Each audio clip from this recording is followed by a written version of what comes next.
cando se tratan estas cousas, quizá convén ter claro, sobre todo o espectador, a forma de enfrentarse a elas, non? Todo este tipo de temática como esta. Hai unha forma de dicir, coño, mira esta xente, que cantidad de barbaridades, que paletos collo todos xuntos e tal, non? Cual sería, todo isto de que vamos falar sería cousa de paletos. Outra visión, unha visión xa máis a la japonesa, mira que cosa máis exótica, ¿no? E sacan la paletilla e non sei que, entonces hasta podes facer unha excursión para ver como te levantan la paletilla. E hai outra terceira que caer na conta de que hai dous tipos de cultura. Hai cultura que aportan un montón de materiales, un montón de estrategias para solucionar os problemas que ten a xente máis alá do estritamente mecánico.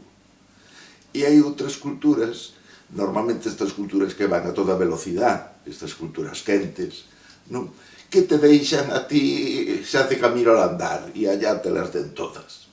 E eu creo que estas culturas, las que teñen estes sistemas rituales tan barrocos, son culturas moi interesantes porque lle están dando aos seus membros unha serie de recursos para enfrentarse aos grandes problemas que nin a ciencia nin a técnica son capaces de solucionar.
Vamos para traballar, estamos expuestos a calquer tipo de incidencia. Pode ser unha vía de agua e vamos ao fondo, ou colisionar con un barco, mesmo o mal tempo que podemos topar. Entonces, claro, no momento que xa prácticamente no momento que salimos da casa xa vamos coa mentalidade de que sabemos que marchamos, que vamos para traballar, pero non sabemos si vamos a volver. Por exemplo, no momento que chego e veño de campaña e chego a casa, intento disfrutar o máximo posible coa familia, cos amigos, conocer sitios novos, polo tema ese. Ao estar traballando e sabemos ao que nos enfrentamos, entonces vivir intensamente coa familia e máis co entorno, conocer cousas novas.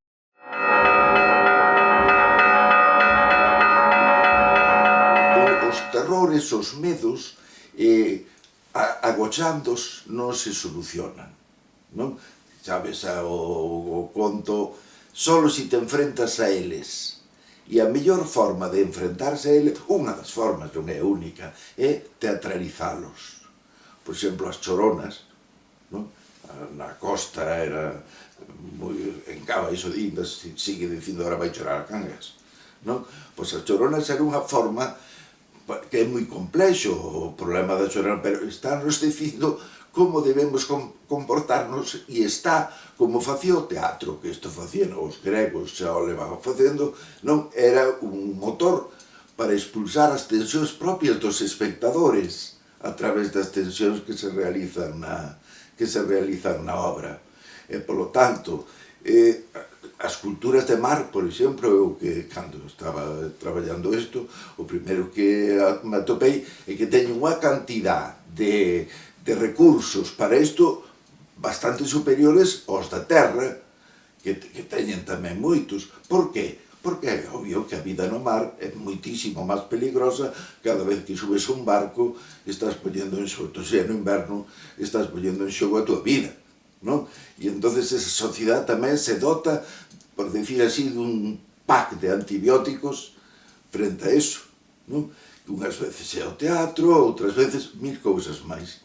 Ainda que non reconozcamos que sí, pero si cando hai situacións límites, rézase bastante. Eu en todos os barcos que anduven non faltaba a Virxen do Carme. E se chegaba a un barco e miraba que non había a imaxe da Virxen do Carmen, pois xa solicitaba ao armador para que o vera. De feito, no barco onde estou traballando agora temos a imaxe da Virxen do Carmen no puente. Para nós é como prácticamente é a nosa nai. É o que é do santoral, para nós é a máis importante que temos.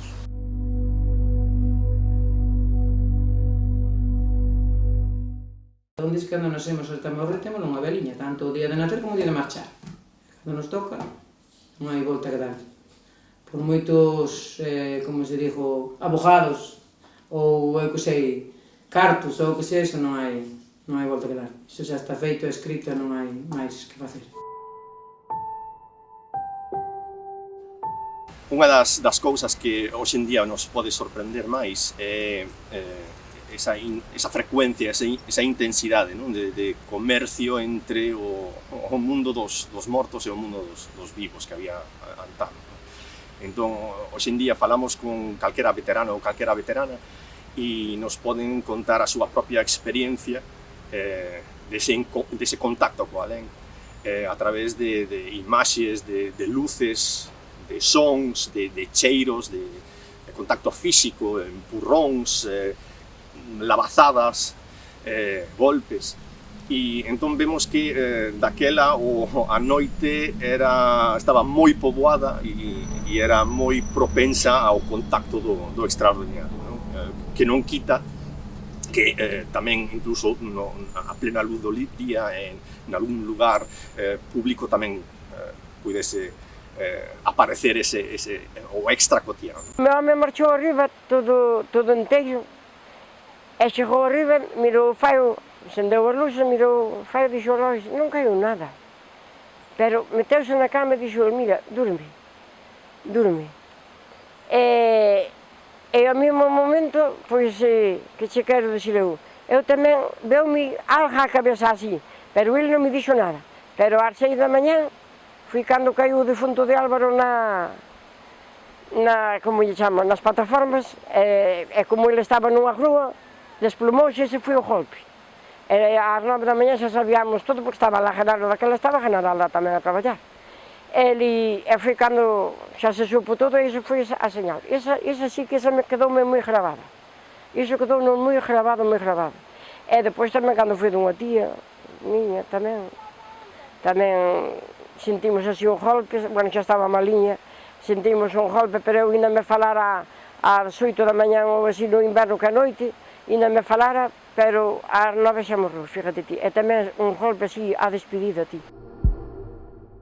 Contame miña sogra que cando morreu o seu abuelo, un víspera ou revíspera que sentiron petar na ventana. E que saliron fora e non había nadie. Non sei se foi aquela noite ou para a noite seguinte que morreu o abuelo. E isto, por exemplo, miña sogra conta moitas historias destas, así, a xente de antes, cando sentían petar unha porta ou unha ventana, sempre salía a mirar a ver que pasaba.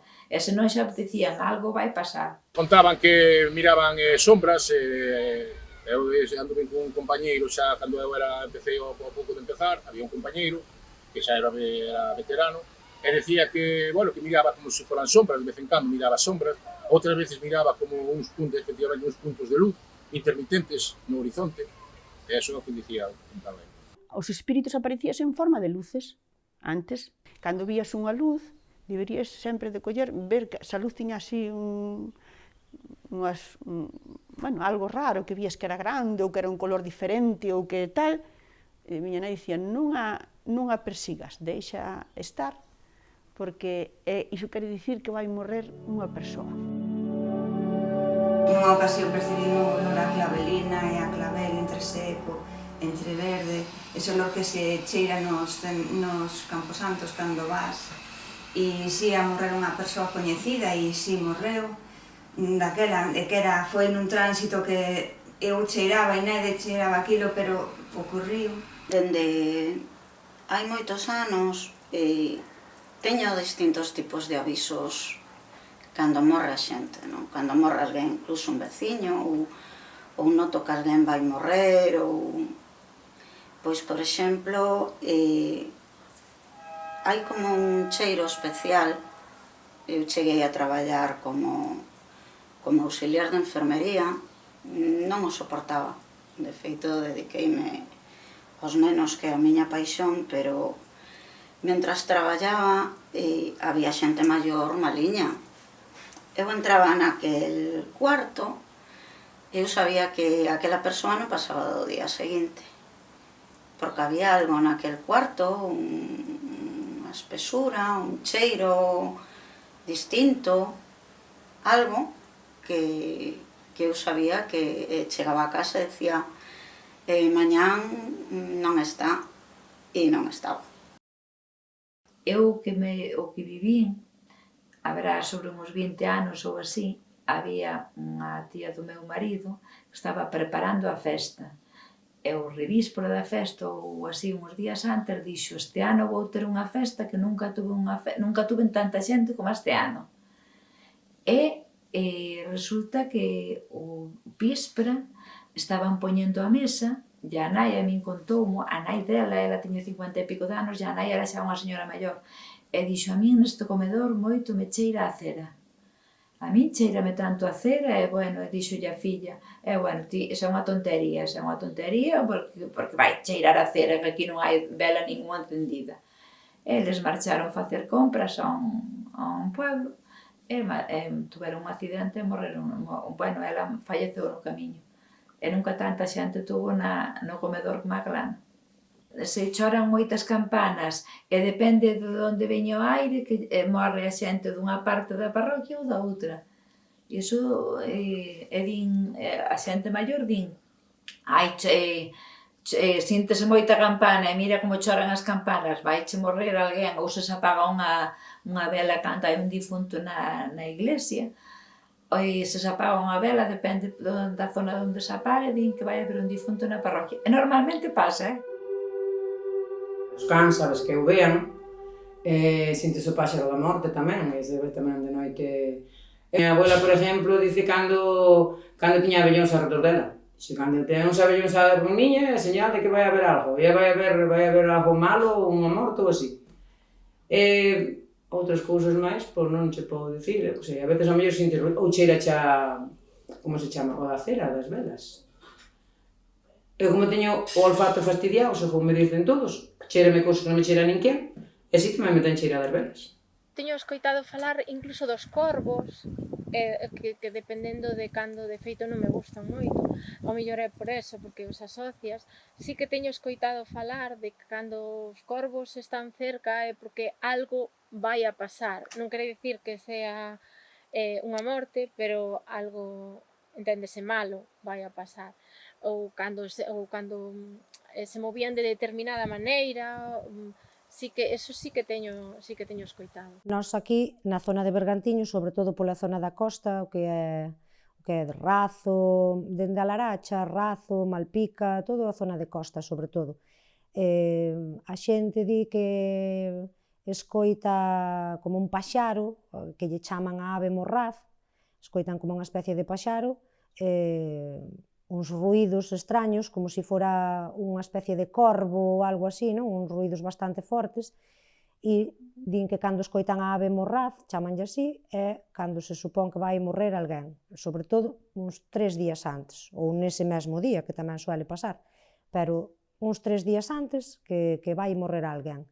E eles descríbena, que iso hai xente que só a oe, e hai xente que di que a viu, e descríbena como unha raposa con alas e que bota lume polos ollos e pola boca, sobre todo cando se enfada, e din que tamén hai que lle hai que rezar cando a oen para que escape, para que ela non bote lume, nin bote así polos ollos e tal, pero chamanlle así, nesta zona é ave morraz, rematado en S ou en Z, morraz. Bueno, donde eu vivo, donde vive meu abuelo, además miña abuela en Challán, cerca de Santiago, nun pueblo, pois cando estabas á mesa se cadra escuitabas a miña abuela bisbar polo baixo e se está piando a ave morraza, se está piando a ave morraza. E que significaba? Pois cando a escuitaban era porque alguén iba a morrer, ou xa morrera, que tempo despois tocaban as campanas. Entonces era como algo que eles sí que pensaban cando alguén morría. Se ti escuitas máis é porque é máis cercano a casa, e se non, lonxe que vai a morrer alguén, pero do lugar. A cabra loca, esa que berra como a cabra. Hai un paxaro grande que fai como a cabra igual. Ele, cando morreu a muller do eléctrico, unha semana antes, estuvo ali naquela, cerca da casa deles, naqueles matos ali, naqueles alcoletes, e dixo, por Dios, que morrerá. Falei, bueno, alguén lle vai tocar. Pois tocoulle ela. Iso sí que é aquelo. Ele é grande, é así, como che vou dizer, un piteiro grande, unhas patas e un paxaro feo. É así agrisado. Pero iso me ven andan á cariña da noite, cando aquelan así á cariña da noite ou así é cando aparece. Paxaro da chuva, hai quen llo chama moito, e debe ser prácticamente a mesma, o moucho. O moucho ten unha voz como agoniante e pían con esa voz tan desagradable que moita xente antiguamente dicían que piaban e que chamaban a morte. Que unha vez, cantados eles, por unha tarde ou por unha noite, ao día seguinte, aos días seguintes, podía algún veciño morrer, anunciaban a morte de alguén.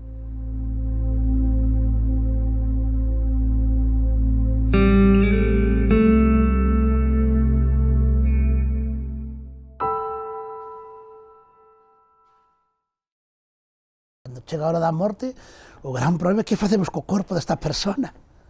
Ou se encontramos un morto, nos ponemos moi nerviosos. Que facer co corpo?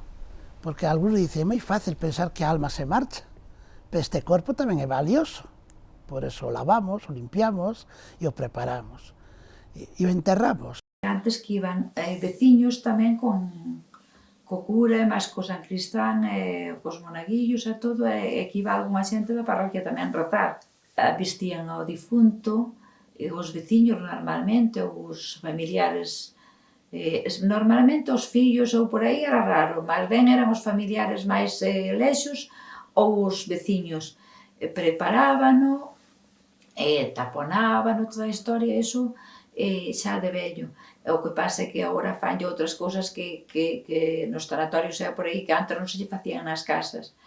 E despois, pois, xa poñíano na caixa vestido cas roupas, cas millores galas normalmente. A millor roupa era a que lle poñían na caixa. E despois, aí velábano, rezaban, botaban toda a noite, todo o día, velando ali. E baleirabas o cuarto totalmente. Aquel cuarto había que baleiralo e ali simplemente estaba o difunto. Ao final casi era unha broma. Era coñecida, viña moita xente. E despois, o día do entierro, levabas á iglesia, e, bueno, tiñas todo o funeral con un montón de curas, que se era máis rico tiña máis curas, se era máis pobre tiña menos curas. E despois dabanse os responsos, que nalgúnas parroquias dábanselle á familia e noutras parroquias dábanselle ao cura, para que cantara os responsos, pero xuntaban un montón de cartos. Diñeiro que se lle daba para a familia, a veces, incluso a veces, pois tamén se cadra para axudar a pagar o entierro ou que lle fixara falta. Puxémolo na cama, eu levei os pés, axudei a vestir, e acórdame dese detalle do abuelo que lle poñían así. Pois poñían tamén aquela cousa aquí para contarlle, porque non abría a boca, non sabes, estaban aquí un pañuelo. Puxían unha lima na barriga, e non sei, sei que tiña significado, pero non sei dicir, non sei se era por algo. Eu creo que máis ben debía ser algo para, non sei, para que non se descompuxera o corpo, non? É que non o sei, exactamente non o sei. Dicían que, a ver, unha muller embarazada non debía ir a un entierro, porque cando movían o difunto que che botaban o aire, e depois teño unha cuñada que ten que chegar a casa e a fumarse coa rama do allo, non sabes? Pois que traen o aire do difunto. E o aire do difunto significaba que depois esa persona como que quedaba, que que se iba secando, como o propio defunto que estaba ali dentro, non sabes que... Non sei se esa presión, non sei, pero eso me acordo sempre de que facían eso. No, estás empeñado, non se te ocurre, no, que despois o rapaciño que lle morría ou que lle nacía así con problemas. El tema de las exequias es algo muy importante en lo que es la vida cristiana, porque es el tránsito de nuestra vida que continúa después para la vida eterna y el encuentro con Dios pues para toda la eternidad, ¿no? De tal manera que es muy importante que todos en la Iglesia pues tengan claro lo que es la vida, que es un tránsito, es un caminar. ¿Qué es lo que sucede? Que en la Iglesia comenzamos desde el bautizo, desde el momento en que uno es bautizado, que se lleva a la persona, si es un niño pequeño, a la Iglesia o el adulto va a la Iglesia, pero también luego eso se despide a esa persona también en la Iglesia. Últimamente quizás ha cambiado en ese sentido un poco esta práctica, porque hasta hace unas décadas se velaba a las personas en las casas, se llevaba a la iglesia y después se llevaba a enterrar al cementerio. Ahora mismo pues los sanatorios tienen una fuerza y un uso importante y a veces lo que se está haciendo es omitir el paso por la iglesia, de tal manera que a veces se celebra el mismo funeral o las mismas exequias en el tanatorio, a veces sí o no en la iglesia, con lo cual se está privando a la comunidad parroquial de ese rito de despedida propio que se hace en la iglesia parroquial. Igual que uno, como decía al principio, entró en la iglesia por el bautismo, el lugar propio de despedida es precisamente la iglesia parroquial. Se está como privatizando lo que es la experiencia de la muerte. Y claro, a veces es una cosa contradictoria, ¿no? Pues esquelas que ocupan media página de periódico y que luego te dicen que no, los ritos van a hacerse todo en privado. Dice, hombre, si lo vas a hacer tan en privado, ¿para qué lo anuncias? A bombo y platillo. Pero en cualquier caso, un fallecimiento, igual que un nacimiento, nunca puede ser algo privado, es algo social, y más todavía si es una persona cristiana. Su familia no tiene el derecho a sustraerle a la comunidad cristiana pues la posibilidad de despedirse de esa persona, de rezar por esa persona. ¿Cómo lo pretende uno hacer en privado? En la Iglesia todos los aspectos de la fe son absolutamente comunitarios. Entonces, lo que le afecta a uno nos afecta a todos. Antes era como un ritual que tiñas na casa. E ti, para despedir a esa persoa, pois comías cas túa familia todos os días, cenabas ali, aínda que estuvera o defunto, había como unha sensación de unión, había unha despedida, digámoslo así. O sea, unha celebración ou un rito de despedida.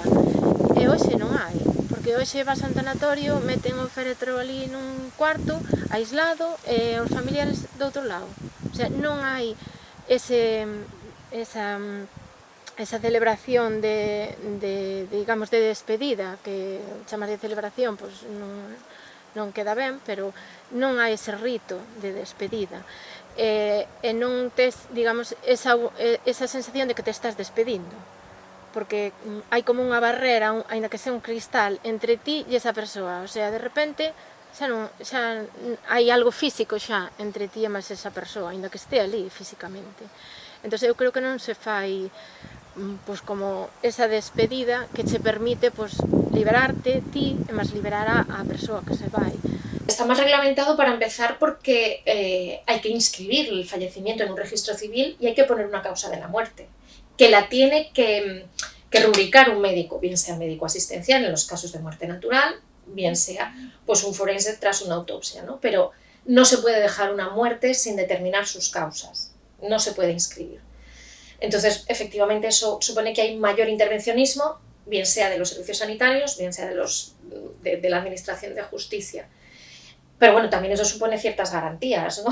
Porque efectivamente antes te morías, antes, hace ya mucho tiempo, pues eso, se moría una persona y nadie sabía qué era lo que había pasado con esa persona y se podían cometer determinados abusos.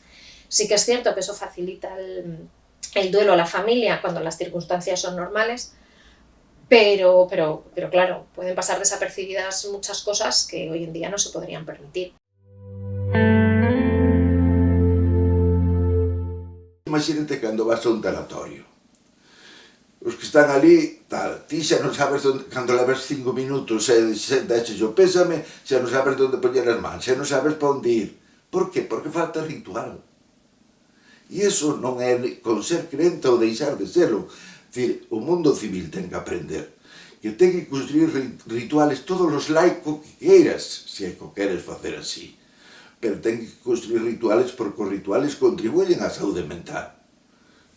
Eu sería un pouco a chamada que faría, diríamos, a reflexionar sobre estas sociedades que tan elaborados teñen eso, non para copialas, sino para inspirarnos nela e pensar sobre o problema. E non creer que simplemente, non, eso son cosas de paletos. Cosas de paletos, coño, que a veces o que te hacen ver es que el paleto eres tú.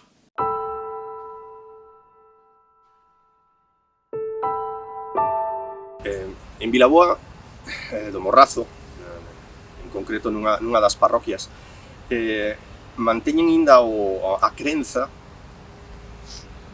do porteiro. O porteiro sería, digamos, que dentro do cemiterio, a última persoa que é enterrada,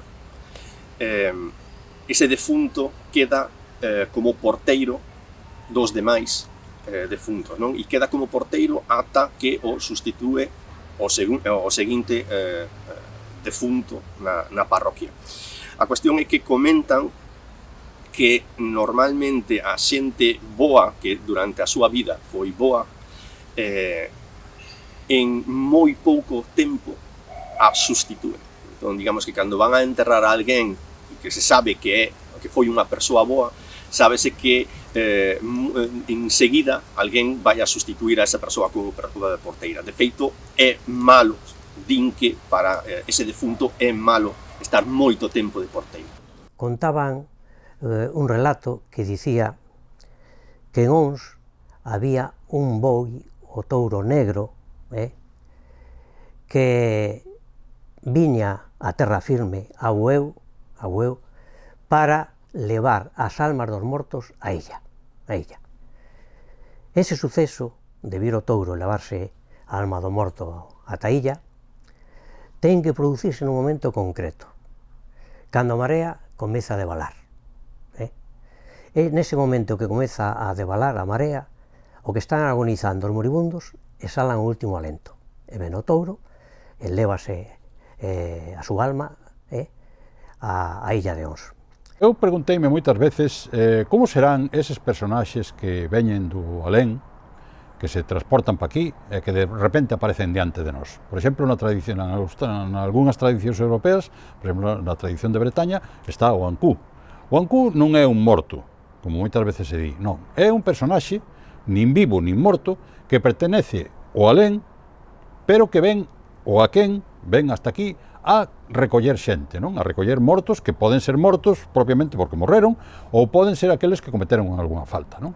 En outras tradicións europeas pasa un pouco o mesmo. Non son nin vivos nin mortos, é dicir, non pertenecen nin a este mundo nin ao outro mundo. Son os seres que precisamente por esa condición doble tal non necesitan transformarse, senón que xa poden pasar de un lado a outro tranquilamente, poden atravesar o espacio fronteira sin necesidade de transformación.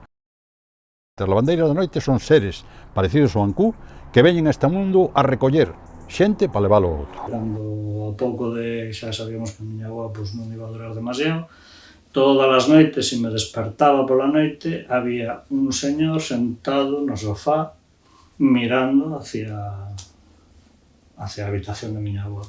Eu sempre dixen que ese era meu abuelo e eso non me lo quitará nadie da cabeza. E xustamente esa persona desaparece o día que miña avoa morre. Entonces, vamos a decirlo de alguma maneira, meu avó estaba aí esperando a que se cumplira o trance de miña avoa. Miña avoa sabía que iba a morrer tal día, tal hora, porque meu avó yo dixo, porque xa vía que pasaba eso. Non o podo decir, porque non o sei, pero si sei que eso sucede. Sucede en moitos casos de que eso, aparece un avó, un amigo, o que sea, a decirche ou a virte a buscar.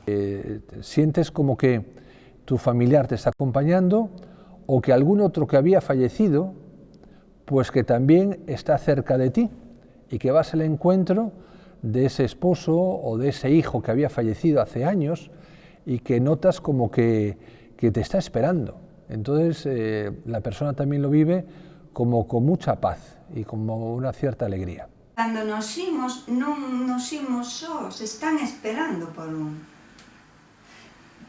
Todo depende de como a xente que estea contigo sexa capaz de estar serena ou non.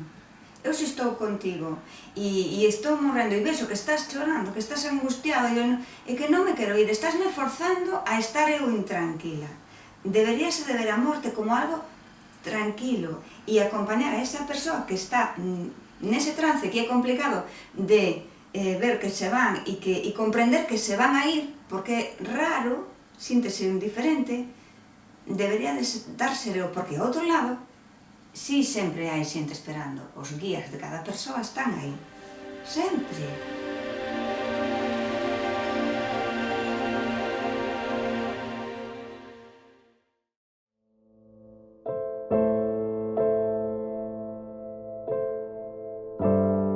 A morte produce angustia en todas as culturas.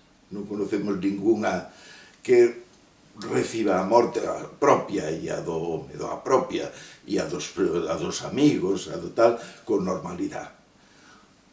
O que é distinto é a forma de enfrentarse a esa angustia. Hai sociedades que dan aos seus membros recursos para enfrentarse a esa angustia da morte e outras que non a dan. Por exemplo, no noso caso, é dicir, na sociedade galega actual, que foi tan rica en solucións, que é o que facemos nós tamén? Facer o de sempre, deixar de falar da morte. E entonces empezamos por expulsar os cementerios. Os cementerios agora, polos fora da zona habitada, pois ademais moitas veces unhos muros, o feito de que sean horrendos e de bloques non quere dicir que non sexan muros, non? A disculpa son as miasmas e tal, como se as miasmas non puderan salir por arriba, non? Pero o cementerio pa fora. Pero que se te fixas, o propio morto tamén vai pa fora. Antes a xente morría na casa. Agora xa hai uns lugares para morrer que son os hospitales. Despois, unha vez que estabas morto, o morto conservábase na casa e facías o velatorio. Agora mándalo ao funeral parlor, ao tanatorio. E así vai o loito, outro símbolo da morte, de que a morte te visitou e tal, desapareceu totalmente. O cual o que estamos facendo é expulsar como se non hubiera pasado nada. Claro, o problema está en que pasar pasou. E entonces esa xestión, xa decía Freud, cando os fantasmas, se botan os fantasmas pola porta, entrache pola ventana. Entonces esa expulsión da morte da nosa vida no fondo despois págase en angustias, en estrés, en mil cousas máis.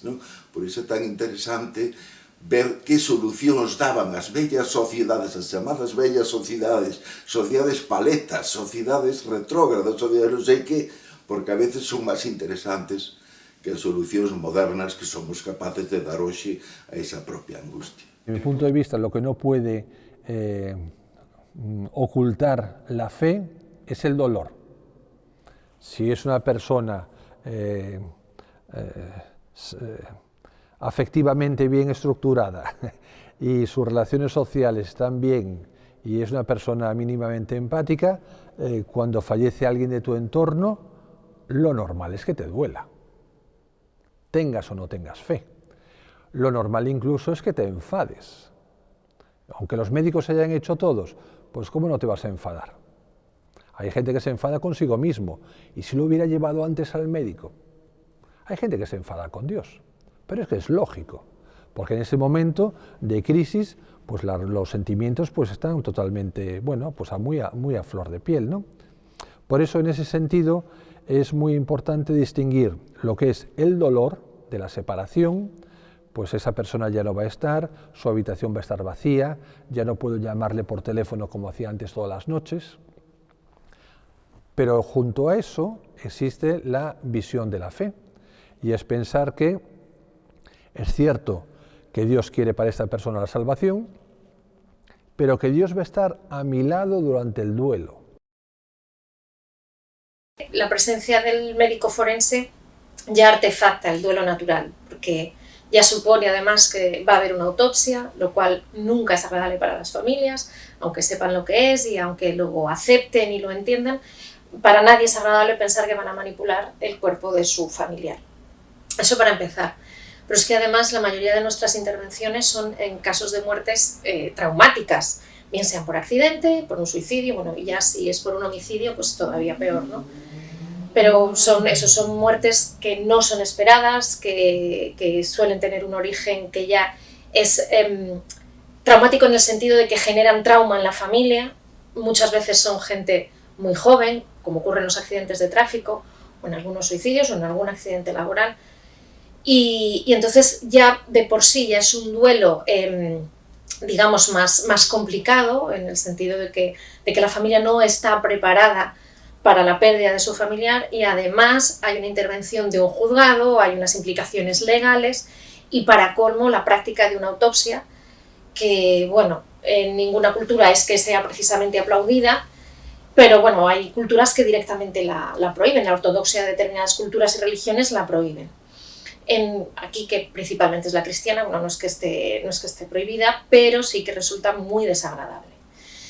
Y sí que, bueno, pues tienes reacciones de todo tipo, desde incluso reacciones de agresividad, que normalmente, o sea, no te las tomas como algo personal, sino como una serie de emociones que el sujeto no está siendo capaz de gestionar en ese momento, porque son demasiadas cosas en un tiempo, hasta gente que te suplica que por favor, que no te lo lleves.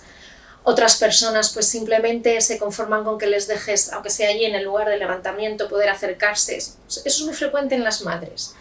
Por lo menos mi experiencia personal es más frecuente en las madres que se quieren despedir allí de su hijo, que les dejes acercarse y darles un beso o una última despedida, a pesar de que les dices que luego van a poder tener el velatorio y demás.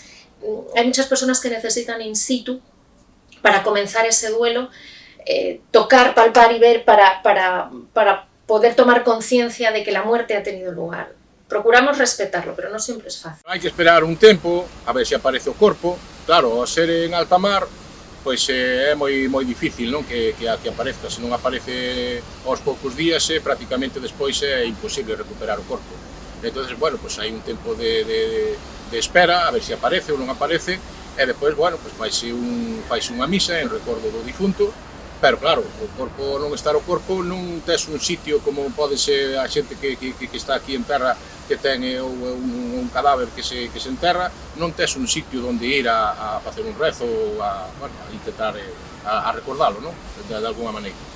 Por exemplo, recordo cando a xente recorda a unha persona que xa, o sea, que non está o corpo aquí, pois sempre está aquelo, non? Aquela pena de dicir, bueno, pois se perdeuse, non sei se que foi del. Unha persona que ten un accidente ou que se recupera o corpo, ou, por exemplo, que mora dunha enfermedad, pois sabes que pois esa persona daslle o último, despídese del, faise o entierro, bueno, sabes que está ali. Pero unha persona que non aparece, pois a verdade é un recordo un pouco triste. Para poder empezar el duelo, tú tienes que saber que es verdad.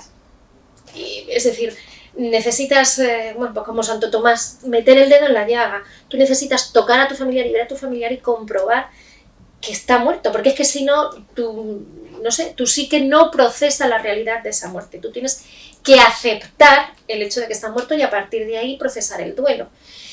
Y es muy frecuente, es lo que decías, incluso en un levantamiento es muy frecuente que te pidan tocar el cuerpo, acercarse al cuerpo, porque necesitan asumir que eso es verdad, porque la mente tiende a rechazar, sobre todo son muertes tan traumáticas o que han ocurrido tan lejos, ¿no? A ti te llaman, tu marido o tu padre está a tropecientos mil kilómetros en alta mar y te dicen que ha muerto, y es como, porque tampoco te falta, ya te faltaba de antes, pero ahora resulta que no está.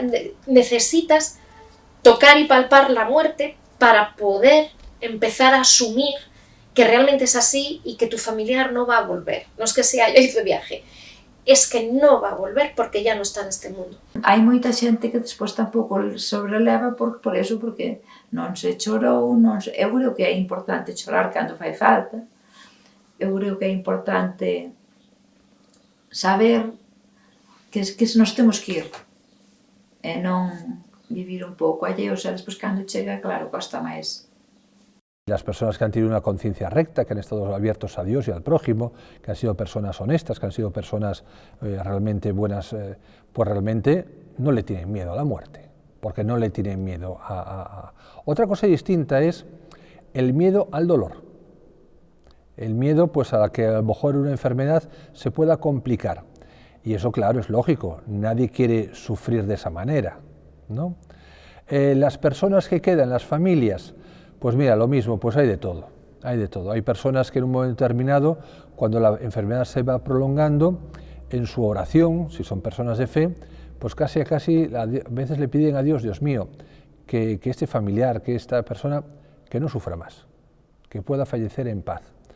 Eso a veces lo viven mal. ¿Cómo es posible que yo a un abuelo, a un padre, a una madre, a un esposo o esposa, esté pidiendo la muerte para él? Pero no estás pidiendo la muerte, lo que estás pidiendo es que no tenga dolor. Hoy en día, gracias a Dios, pues los cuidados paliativos funcionan muy bien, pero lo importante al final es que tanto el que se está muriendo como su familia haya unos lazos y unos vínculos fraternos auténticos. Temos unha tradición de amor que estamos perdendo, ou non querer por moitos presuicios, esta tradición de amor, de rodear a morte, de afecto, porque non se rodea o misterio da morte, senón a persona difunta. Por exemplo, cando lle vas a dar pésame a unha persona, dices, non lle vou dar pésame. E cando chega xa tu momento, cando chega aquela persona que realmente ti, como che vou decir, ti aprecias ou queres, ou esa persona sintes, que aquela desahogas e sintes así. El tener fe y que esa persona haya fallecido muy santamente no debe quitar que a una persona le duele ese fallecimiento, porque yo miro el Evangelio y veo que Jesús lloró a su amigo Lázaro, que la Virgen María estaba rota de dolor al pie de la cruz de su hijo. Es que es lo normal, llorar. Uno de las variables que afecta mucho es si esa muerte es fruto de una enfermedad, porque las personas y su entorno se van preparando, ya pueden ir haciendo un duelo anticipado, o si resulta que es un accidente repentino, algo que de repente te has despedido de esa persona por la mañana y a mediodía te llaman y te dicen, es que ha muerto. Es que a esa persona le va a costar mucho procesarlo, ¿no? Y bueno, pues por eso que ahí ya puede haber un duelo complicado. Depende, en principio, según sea a morte, despois depende da edad, despois depende da vida de cada un. Por exemplo, se era un rapaz xove, jolines, a ver, non aceptas a morte de, como dicen, bueno, que fiesta, non, pero, a ver, se é un rapaz, Jesús, por exemplo, un neto da miña madriña de 5 anos luchando con unha leucemia, ao final o pobriño marchouse. Eran 7, 5, 12 niños. Iso, olles, costache moito máis asimilar, tens que pensar de jolines, por qué? Pero despois chega outra edad, mellor 30 e tantos, 40 e tantos, e volves a caer outra vez o mundo encima. Pero dices que, bueno, pues aí ten que salir algo habrá aí. E depois se ven a edad, por exemplo, de 60 para arriba, que xa é como dicir, bueno, vas collendo un camiño xa. Despois, claro, pois aí ven os 70, 80, 90, xa dixe, 90 xa dixe mi madre, a tal como está o mundo hoxe, 90, que así tema, o sea, dura máis, pero tamén depende de como estés. Mucha gente queda mal, queda tocada, queda paralizada frente a ese tema, queda con una situación traumática. En general, creo que en las aldeas que yo conozco, la gente lo tolera mucho mejor, lo toleraba por lo menos, ¿no? Aparte había una cierta actitud social de tolerancia. Estaba bien que te vistieras de negro, que no te compraras ropa, que no te ducharas, que no quisieras comer, que lloraras por los rincones. Mismo en las escuelas, a los niños se les ponía una franja negra en el brazo y podían ir a la escuela y no se les exigía tanto, tenía más tolerancia. Hoy en día ya no existe eso, o sea, no hay un hueco para que tú tengas un proceso de duelo, de adaptación. Esto ha cambiado. Por ejemplo, cuando uno trata con emociones auténticas, como la tristeza auténtica, la rabia auténtica, eso hay que permitir expresarlo y comprenderlo, la tristeza auténtica, ¿no? Pero hay emociones que son sustitutivas. Por ejemplo, es como un sistema hidráulico. Tú tienes un grifo y una manguera más o menos larga, y entonces si tú abres aquí el grifo, por la manguera va a salir agua. Pero si algo pisa la manguera, el agua no va a salir. O sea, la primera cosa que pasa cuando nuestro sistema emocional algo lo bloquea es que no vamos a tener esa emoción que tendríamos que tener. Y además pasa otra cosa, y es que así como en el agua, si el grifo sigue abierto, se va a seguir hinchando la manguera. Y puede que explote por algún lado, en alguna parte, o que refluya por el grifo mismo. Entonces, se dice también así que la energía de las emociones se las rebusca para salir, como el agua se las rebusca para salir. Y generalmente las primeras emociones sustitutivas o rebusques, que lo llamamos así, suelen ser la ansiedad y la angustia. O sea, si yo no puedo sentir una emoción determinada, siento ansiedad y angustia. Hay penas reales, o sea, perder tu pareja toda tu vida, perder un trabajo que te despidan, te lleva unos meses digerirlo. Pero si ya se pasa de la regla y, por ejemplo, una persona está llorando por la pérdida de su padre hace 14 años o de su hijo hace 4, no puede ser, ¿sabes? Eso es favorecer patología. Hay que ayudarle a salir de ahí. Hay mecanismos sociales, siempre los hubo. Eso de llevar luto, permitir reunirse, hacer un funeral, estar todos sentados juntos llorando. Por ejemplo, lo de las plañideras, que aquí eran famosas en Cangas. Por aquí se suele decir, a chorar va a irse a Cangas. Y, por ejemplo, lo de contar cuentos, contar historias, canciones. Sí, eso ha facilitado tradicionalmente la aceptación del duelo. A morte dicíamos que produce angustia a calquera, a todos, non? Que pasa? Que mentras a sociedade antes decíache como comportarte, a sociedade agora allá te buscas a solución donde puedas. Uns serán con psicólogos, outros serán con psicofármacos, outros serán co que sea, non? É larguísimo isto, como ti sabes. E entonces quizás só poñer un exemplo entre 1000 que nos manifesta, digamos, esa riqueza do ritual deste sistema de creencias. Pois, cando unha persona morría, tocaba a campana, entonces xa había o toque de morto, a xente se sabía quen morreu e quen non morreu e tal. Entón a noticia espallábase como regueiro de pólvora e entonces, polo menos un de cada casa trataba de ir ali un pouco para empezaba o velatorio para acompañar e todo isto, non? E eu recordo que, cando estudiaba isto, conocedor dese sentido, dese aprecio pola intimidade, pois claro, poden botar un mal de ollo aos rapaces, poden botar un mal de ollo aos animales, poden non sei que, mellor que o de un, é como moito na cociña, pero xa despois entrar arriba xa, non? Sabedor dese gusto pola intimidade, preguntáballe a unha señora maior, e a usted que lle parece isto de que entren así entren na casa e anden por aí? Bueno, claro, veñan para estar contigo, veñan para acompañarte, pero, dicía ela, tamén veñan para cheirar. De xeito que estés que estar cun ollo naquilo que che pasa e con outro ollo mirando o que andarán a facer. Se te fixas, cando nós temos unha angustia, unha preocupación, ou un amigo noso, que é o que intentamos facer? En primer lugar, distraelo. A ver se eres capaz de pensar en outra cousa, non te obsesiones con eso, non? Se vos fixades, este simple xesto entre a forma cultural da privacidade, sin decir nada desto, o que está dicindo é un ollo naquelo que che pasa e outro que andarán a facer, non? Como se a tensión se disolvera en dous grupos, aquilo que era o 100% obsesionado por esa angustia túa, reduces ao 50%. E só lo fixemos entrar. E despois vai haber unha serie de rituales, como o falar, como os contos, como 1000 cousas máis, que van a intentar estar disolvendo esa cuestión. Non? E así, por iso digo que estas solucións, isto está, é a propia sociedade, nadie o pensa. Dos que están actuando ali creen que simplemente están indo a un velatorio. Pero, sin embargo, a sociedade está construída de tal maneira que esa propia asistencia convírtese en terapia ou en inicio de terapia.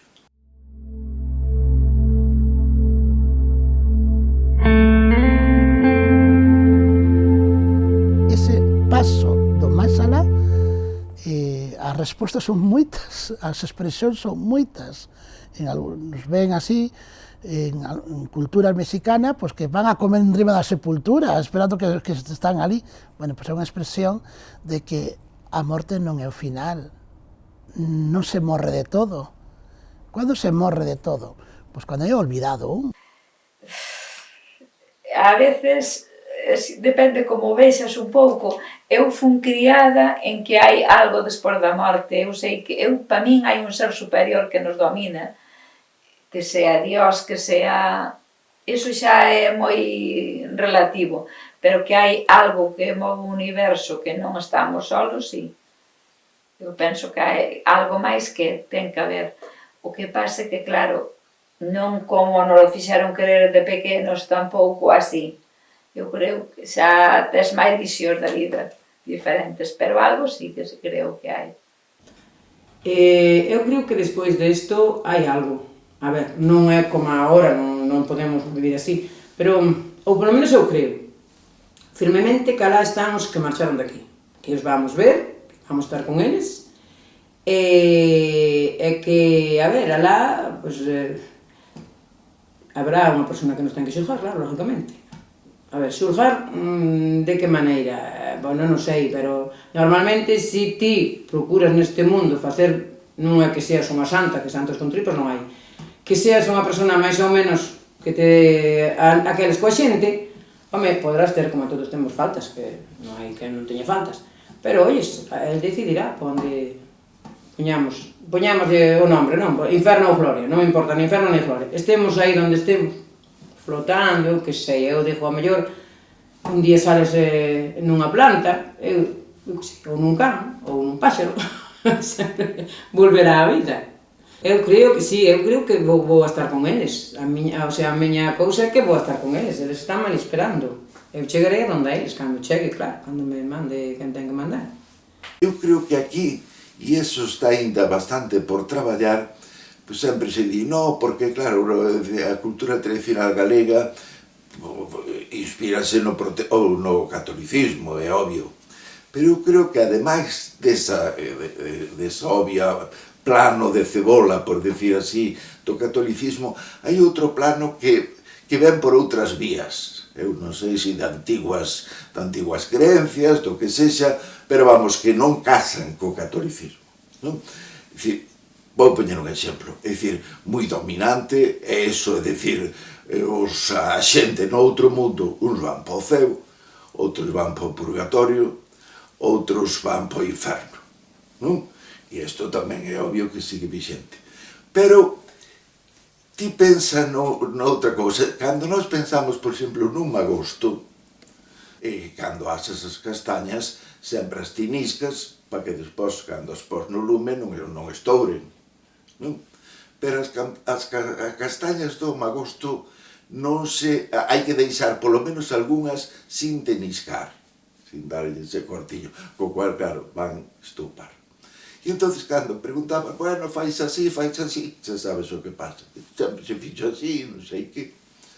Hasta que, seguindo preguntando sobre a cousa, me dixeron eso, no, é que as castañas teñen un dos sitios donde se meten as almas para estar quentiñas. Si sabes que a castaña vai no caínzo das castañas, o caínzo das castañas está ao lado da ladeira, e entonces están ali, entonces están as almas metidas dentro das castañas. E despois, cando están ali, por decir así, purgando os seus pecados, é cando esas que van ao magosto estalan, entonces a alma que está ali dentro delas sale para fora, e entonces queda en libertad, xa por decir así. Claro, se ti o pensas un pouco, é unha escatoloxía totalmente distinta da que decíamos antes de purgatorio, infierno, cielo, non? Isto que é, el cielo, isto é non sei que. E entón por iso digo que hai como, non deixa de ser bastante lóxico, unha mezcla de sustratos, os sustratos históricamente duran, os sustratos profundos duran moito, non? E por iso che digo que eu creo que conviven varias tradicións aí, unha de inspiración cristiana e outras que vai a saber de onde coño beben, pero o caso é que están aí.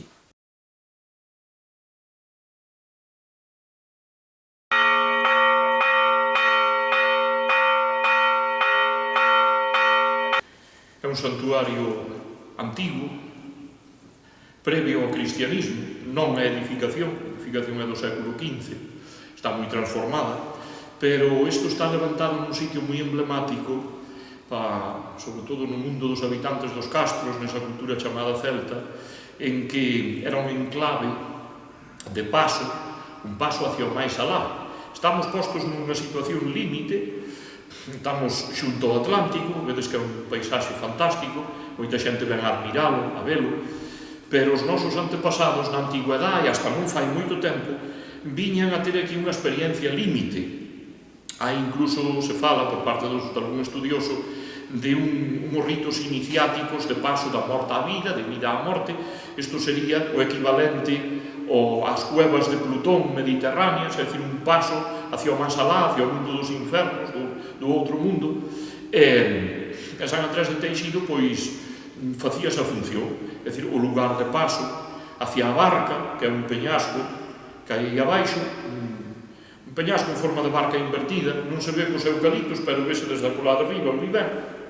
Está separada da costa así uns metros, e era a famosa barca en que viaxaban os mortos hacia o máis alá. É unha historia fantástica que vincula San Andrés con outras pedras sagradas, que tamén barcas sagradas, que tiñen a función tamén de facer ese camiño desde a costa ao máis alá e desde o máis alá á costa. San Andrés de Teixido vinculado ao mundo dos mortos, ao paso, ao máis alá.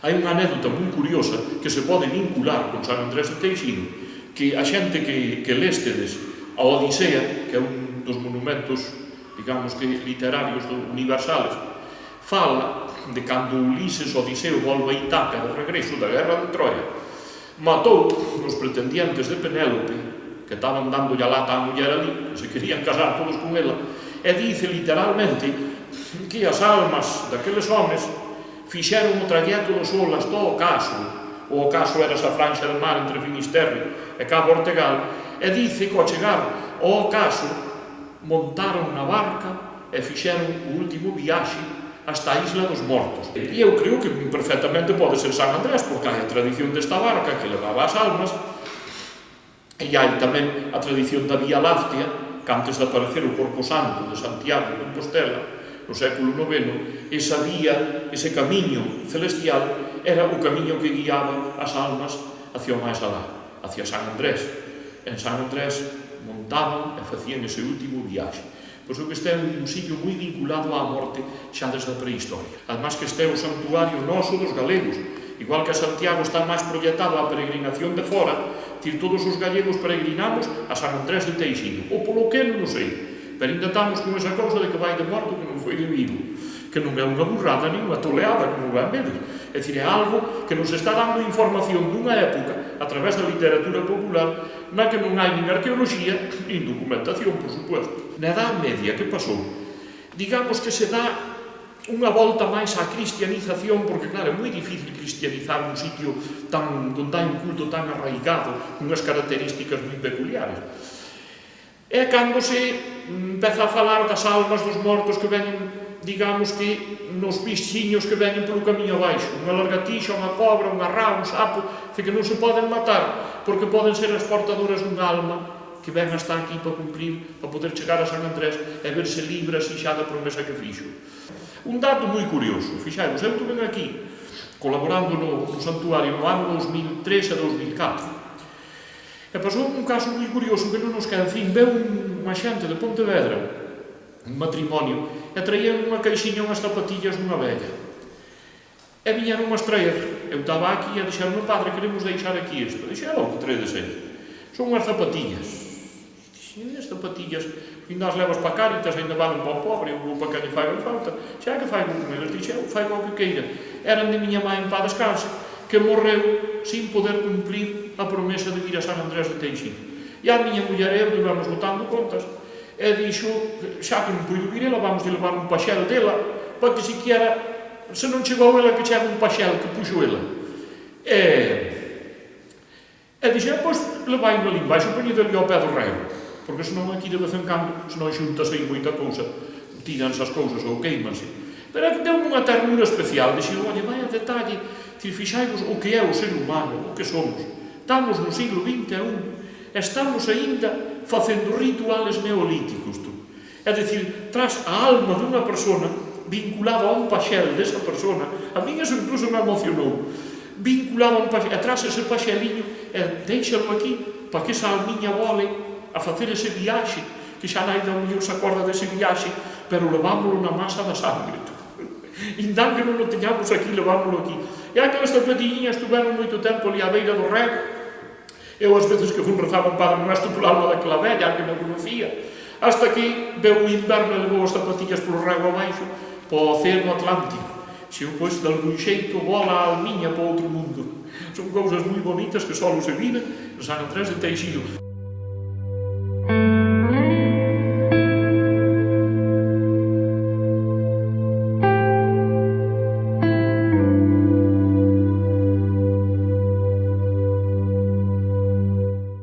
Eu tiven, porque desgraciadamente finou hai 2 anos, unha sogra maravillosa. Todo o mundo o coñecía polo nome familiar, Pilocha de Inocencio, a taberna onde paraba o pombo ali, na Ponte do Porto, no concello de Camariñas. Faloume da muller zapatilla. Ela non lle chamaba así, pero creo que o título é moi acaído. A súa familia, parte da súa familia, viña de Camelle. A súa avoa tiña unha conserveira, unha salazón, levada por unha muller, a viuda, esa é outra historia. Decían en Camelle, cando había un naufraxio, que desgraciadamente era moitas veces, e había unha persoa afogada, pois agardaban pacientemente nun segundo plano esta muller, agardaba que o médico fixese as súas xestións e certificase a morte, e cando o médico se retiraba, aparecía ela. Quitaba a zapatilla e empezaba a bater coa zapatilla na planta dos pés do morto, ou do presunto morto, na planta das mans, con xenio, ata que o revivía. E reviviu moita xente. Díxome Pilocha que en Muxía, e haberá que buscala, aínda queda unha señora maior que foi recuperada polo poder da muller zapatilla. Esa habilidade que utilizaba poucas veces, pero que servía para dar a vida. E esta historia é certa, porque a muller zapatilla era nai de Pilocha. Felicísima, coñecida como Teresa. Contos maravillosos que me entregou ela. Iso tiña unha virtude, pero moi importante. Daba a vida.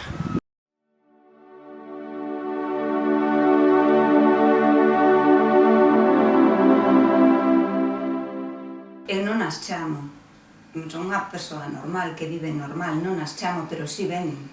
E hai ocasións que si se ensinan, e tamén se digo, ensínanse como eles queren que ti os vexas.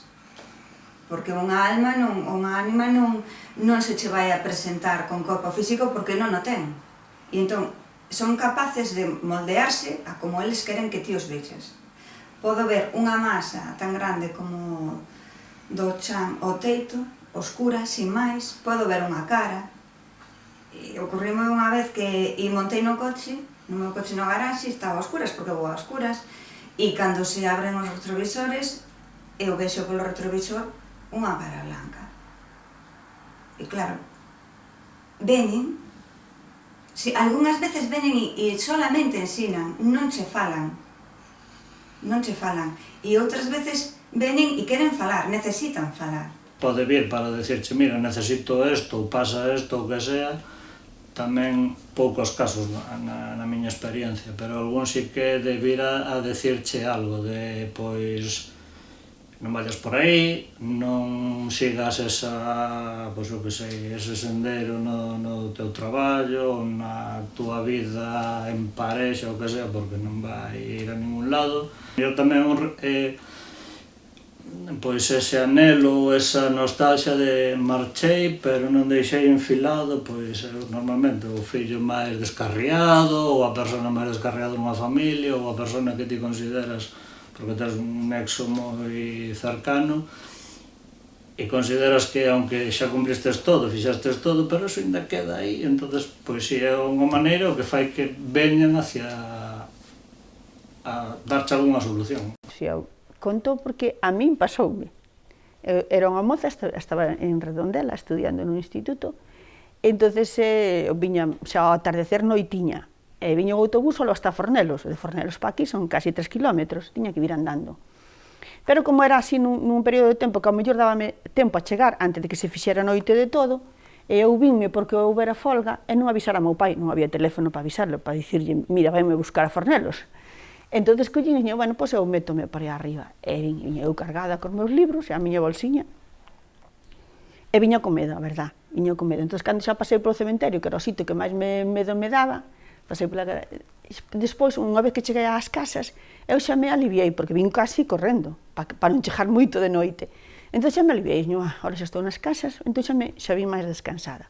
Entón, cando chegamos aquí, xa cerca da ponte, que cheguei e vin unha señora que iba diante de min. Estaba diante de min, iba así como moi despaciño, unha muller con un pano na cabeza así atado aquí, de maneira que o pano facía isto, non se miraba a cara dela. E iba todo andando. Iso vireino despois, pero ela iba de espaldas a min. E eu confundina cunha veciña confundina, que xa era xa a noite. E dixen, bueno, pois debe de ser Otilia que vai para arriba, que ven, agora xa vou con ela, xa non teño medo. E entón acerqueime, entón eu de atrás xa chamei, señora Otilia, este vai para arriba. E ela nada, non me fixo caso ningún, entón vou para min sola e dixen, madre mía, está sorda como unha tapia. E volvín a chamar. E a muller me fixo caso, bueno, pois voulle tocar. Entón, cando estaba máis ou menos como a 1,5 metros dela, acerqueime para lle tocar no ombro, para lle dicir, usted vai para arriba, para que ela me fixera caso. E cando eu iba a tocala, que foi faltando medio metro, cando eu iba a tocala, a muller desapareceu, pero desapareceu, o sea, fixo como se fora grande, e se volvera chin, como pomba, desapareceu, bueno, un susto. O meu irmán viu pasar a Santa Compaña, entón dice que ves pasar o enterro. O que debes de facer sempre é arrimarte a unha esquina e non provocalo, deixalo pasar, porque se o provocas poden che dar como que te mallan, o sea, como aquela xente como que te pisa e mállate, o sea, que poden che dar golpes, apareces todo mazado, según parece, se vas encima do... E iban os dous tamén polo camiño onde pasan os difuntos, e dixolle meu irmán a señora que se chamaba Erundina, aparta para o lado. E xa empezas ti coas túas historias, eu non aparto nada. Aparto para o lado, muller, aparto para o lado. Empurrouna así como un poquinho para o lado, porque según parece estaba pasando a Santa Compaña. Entón, que lle dixo ela, bueno, pois xa que sempre estás a dicir que miras, porque había xente que non quería, claro. E, a ver, dime, porque dice que si pos a persoa que ve, lle pon a man no ombro dereito e pisa o pé dereito, a outra persoa mira todo. Entón dixolle, pero seguro que queres que ver, non te vas a asustar? E dixolle ela, anda, déxate de veña, toca, ponme aquí o dereito. Entón moi irmán puxo-llo. A muller mirou todo o que pasaba e nunca máis quixo, tivo que ir levar a casa porque era unha señora que podía ser súa nai, era máis maior. Tivo que ir levar a casa, nunca máis quixo saber de nada, dixo ela, nunca jamás dixo nada.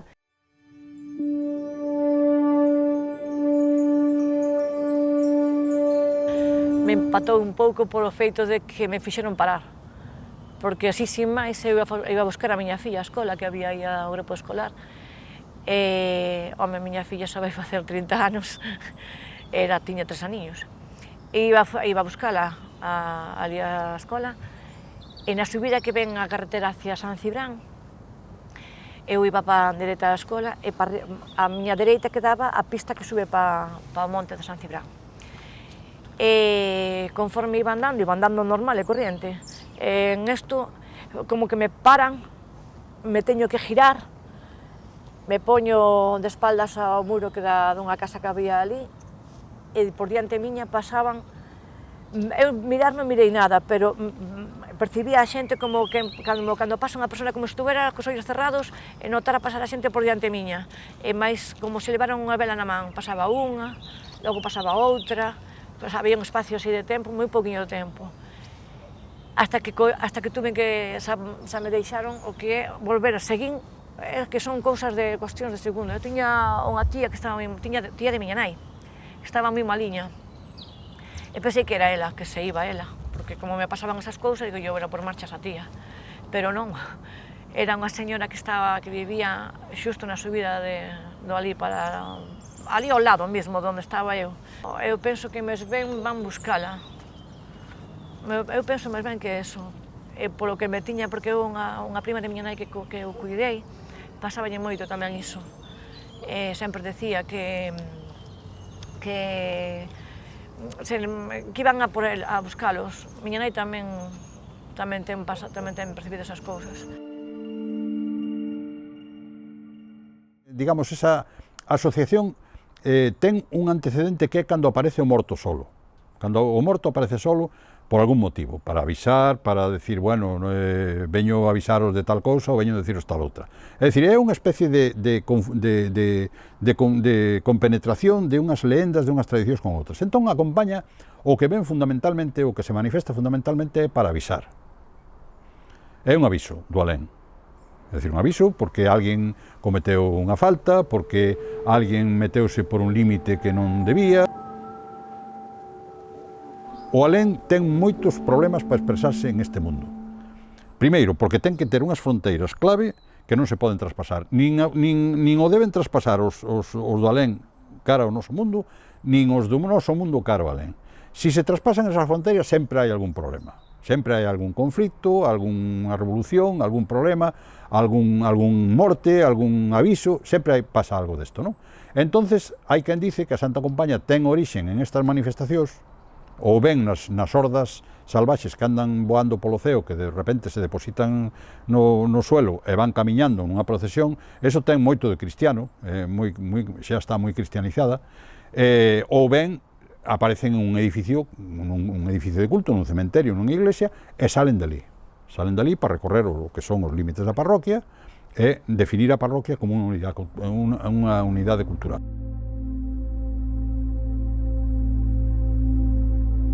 Ela consideraba que esas luciñas eran como as da noite, non? Que se presentan por os camiños buscando alguén. De feito, a mí me pasou de pequena que, como te crías con esas historias, perdíme unha vez no monte, pero era moi común que pasara daquelas, porque non había luz eléctrica. Entón, viñeronme buscar todos os do pueblo, viñan con carros e viñan con fachos, con lume, pero eu non o sabía, eu vin luces que viñan de lonxe, entón pensei que era as da noite, a compaña. E recordo que collira un pau e fixera ali no camiño un círculo e metínme dentro, como me dixera a miña avoa. E recordo tamén que collín unha pedra nunha man e outra noutra e me puxen cos brazos en cruz dese oño salí. E baixei a cabeza e seguindo as indicacións que todas daquelas sabíamos na aldea, que é dicir algo así como cruz xa teño eu, e agardar a que non pasara nada. Porque me contaba a miña abuela que lle pasara máis xente que viras da noite a compaña, que ás veces teñen sorte e outras veces non, porque se non fan o que teñen que facer poden acabar penando, aínda que non se den conta e que estén dormindo na cama. Santa Compaña tiñalle moito respeto, moito medo, Pois decían, deixa a noite para quen é, a noite non é para nós, é para as ánimas, para todas esas cousas. Entón, os velliños, os pais, os nenos, ensiñábais unha serie de medidas que tiñan que topar para non caer baixo o influxo da Santa Compaña. Unha da cousa que insiste moito é levar sempre unha codia de pan no bolsillo, no peto, porque as ánimas, para pillarte, si topas con elas vanche ofrecer comida. Nunca debes aceptar a comida das ánimas, porque se a comes vas a formar parte do cortexo. Todas as noites, ás 12, vas te erguer, vas ir a misa á iglesia parroquial, e dali todos xuntos a camiñar pola parroquia, a dar recados e avisos que va a morrer.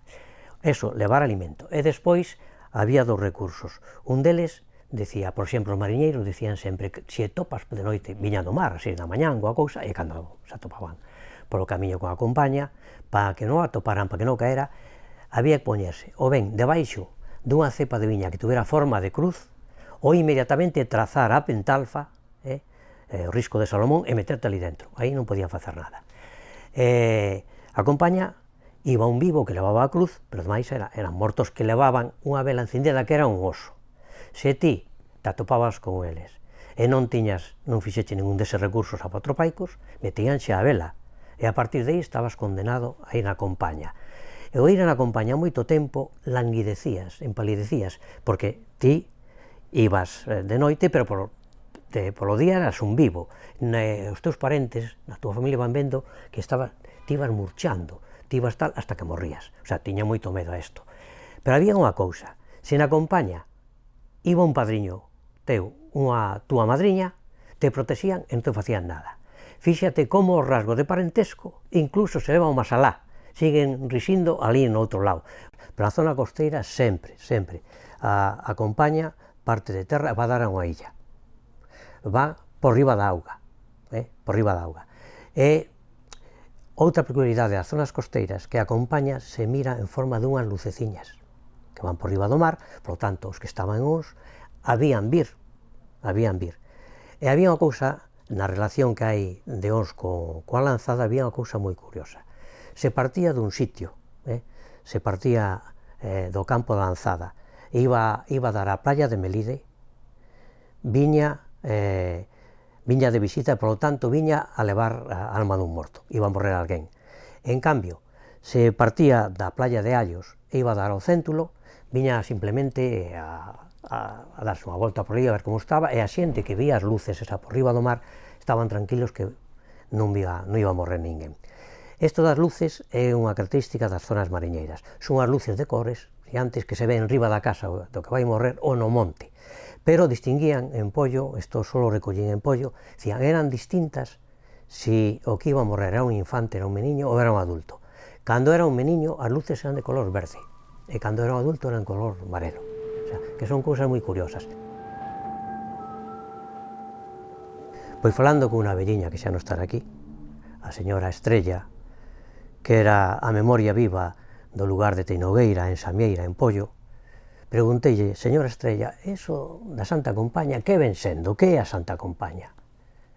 E me dixo, amiguiño, a Santa Compaña é a cita, é unha ambición da mortandade. Entón, eu quedei despois na casa e tal, estuve a pensar moito que me quiso decir a señora Estrella, que é a cita. Dixe, claro, a ambición da mortandade. A ambición da mortandade é que a morte é unha cousa absolutamente segura. Ninguén se vai librar dela. É ambiciosa, nos vai acoller a todos. Ricos, pobres, bons e malos. Vai chegar ali. Porque temos unha cita con ela que é ineludible, insoslayable, non se pode evitar. Ora ben, a particularidade galega, que enlaza co que dixe ao principio, é o seguinte. O galego é o camino que leva ao alén, non vai a percorrer nunca só, nunca. Entón dache unha esperanza, dache un alivio de que non vas a estar só, vas a estar acompañado. É aquelo un pouco que di o himno do Liverpool, nunca caminaremos sós. O galego, no camiño alén, que este tranquilo, que vai ir na compañía, vai ir acompañado, sempre, vai ir con outros, non vai estar só. E iso enlaza co principio de que o galego, toda a concepción da sociedade tradicional galega, se está baseada na idea deste culto aos mortos, pero sempre do punto de vista comunitario. Entón, dache unha esperanza de que hai que ir alá, é inevitable, pero vas a estar en compañía, e no alén tamén vas a estar con outros.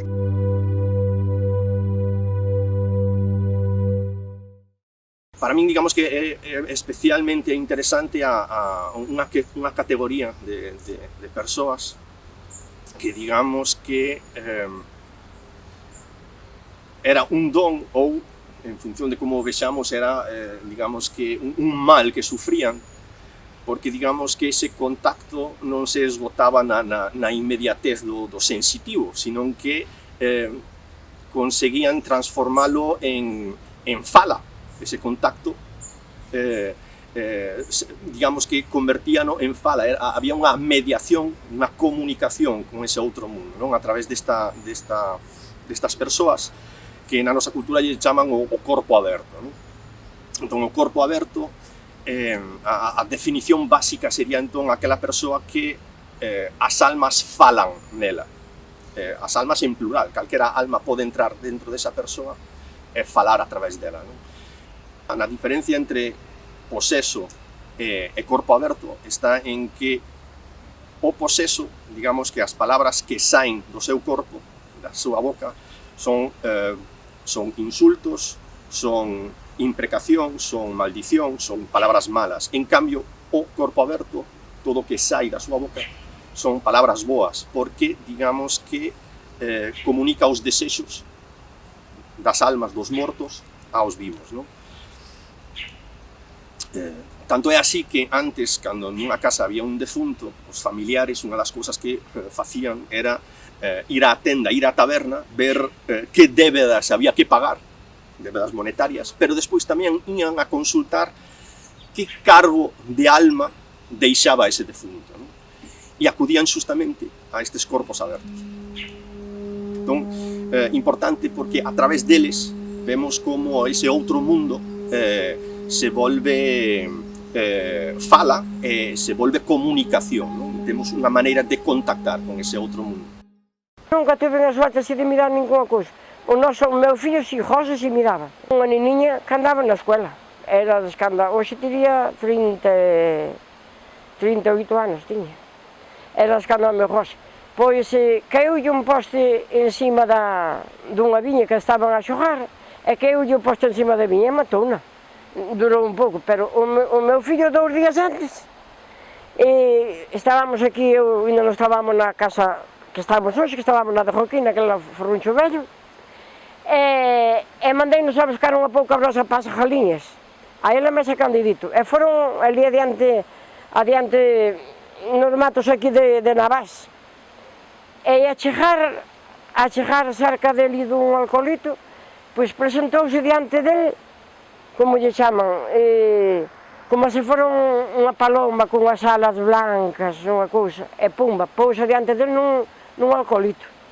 E ele non quixo máis saber, escaparon para a casa e deixaron o remolque e todo. E no outro día morreu a nena. E conforme lle apareceu foi vestida de blanco, de ángel coas alas.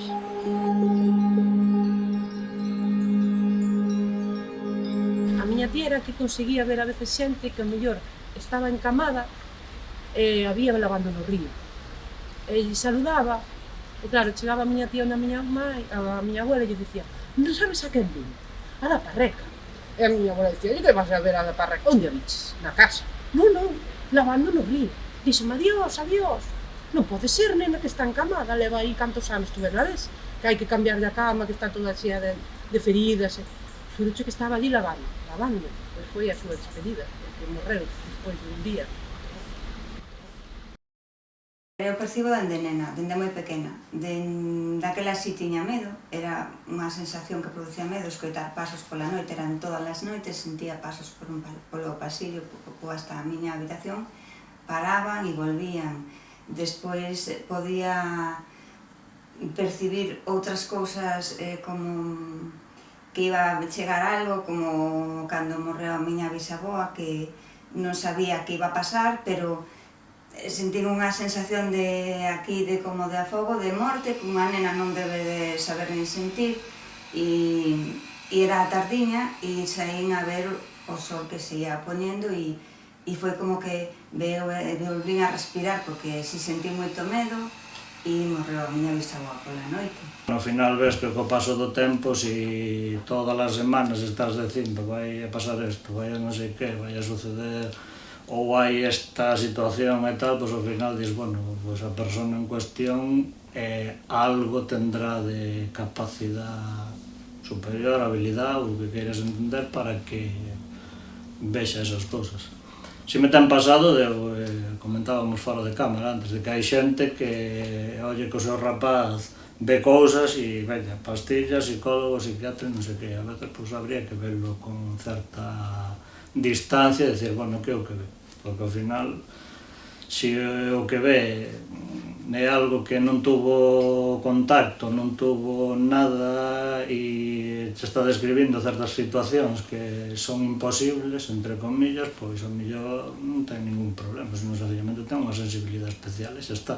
Ben, é certo que moita xente co paso do tempo vai perdendo esa sensibilidade, digamos que ao mellor polos esquemas mentales que te poidas montar polo teu sistema de vida e demais vas perdendo esa percepción ou non a vas tendo tan agudizada como un rapaz pequeno. Non se tiña tan raro. Hoxe en día, pois, que che diga que alguén así directamente nunha cámara pois ve muertos, pois está como mínimo zumbado inicialmente, por decirlo de alguma maneira, aunque, bueno, é a miña experiencia de vida e calquera que diga o que queira, en ese sentido. Pero, sí, vexo que antes estaba, non digamos que estabas nun estatus superior ni nada por el estilo, pero sí se veía dunha maneira de que, pues, tiñas un certo respeto. Eu son informático, o sea, que son de ciencias puras, ademais, o sea, cando me suceden estos temas, sempre os analizo desde o punto de ciencia, é dicir, todo isto que me acaba de pasar, ou todo isto que acabo de ver, ou a sensación, ou o que sea, sempre intento darlle unha, como unha función de, non sei se directamente axudar a esa xente, pero si de alguma maneira ten que haber algo que si a outra parte que está en no que sea non é capaz de comunicarse directamente porque non che poden mandar un email e dicirche, mira, oye, que me pasa isto, pois ten que haber un intermediario polo medio. Eu considero que os que temos esta habilidade, por decirlo así, pois estamos para eso, para axudar a que eso pase, esa persona pois poida seguir o seu ritmo de vida, que a morte é unha parte máis da vida.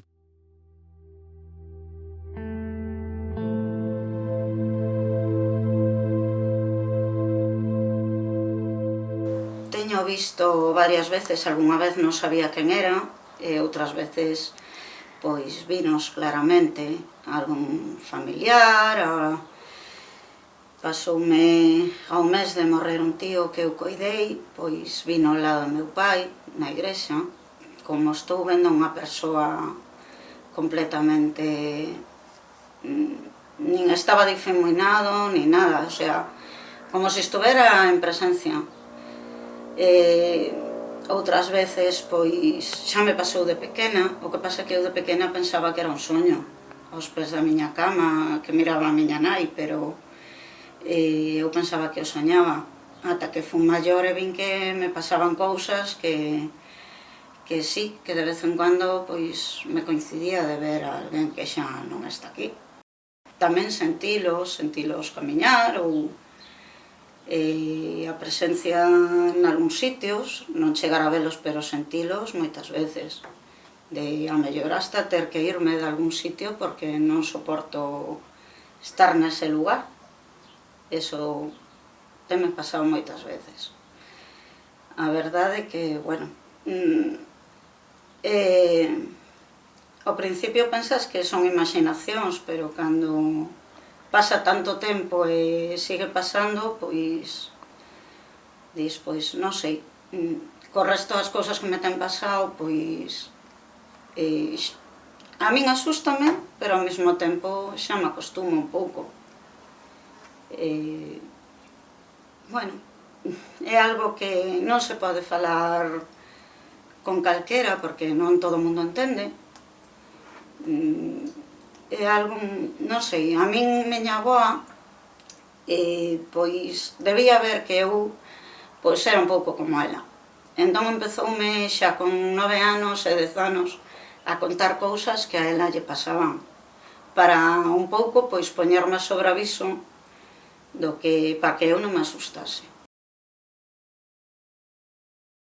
Non me chego a explicar, o sea, claro, como pénsalo de maneira científica e non é posible, o sea, non, pero sí, pasa e non sabemos o porqué. Antes, falaban antes xa, pero eran persoas que tiñan como un don ou algo así. Miña nai dicía, e se cando non se lle reza ben o credo cando se bautizan. Se o padriño ou a madriña non reza ben o credo, o rapaz queda vendo cousas. E se non, pois non. Non sei se era iso ou que era, se era xente que tiña un don especial ou un couso especial para esas cousas. Percepcións de cando se achegan a min, que acheganse, podo sentilos como moito frío, un frío moi intenso. Se son ánimas que son fortes, sintes un frío tan intenso que non hai manta que che chegue para quitar ese frío, non cho quitan as mantas. Outros sintes como calor, como ternura, outras ocasións ves, sin máis ves, e outras ocasións falan, e estamos aquí, e que queredes, non? E entablas unha conversa, e é moi especial, e é un don que eu agradezo, que costa recoñecer, costa falar del, pero é un non que se fai ver a vida de outro xeito.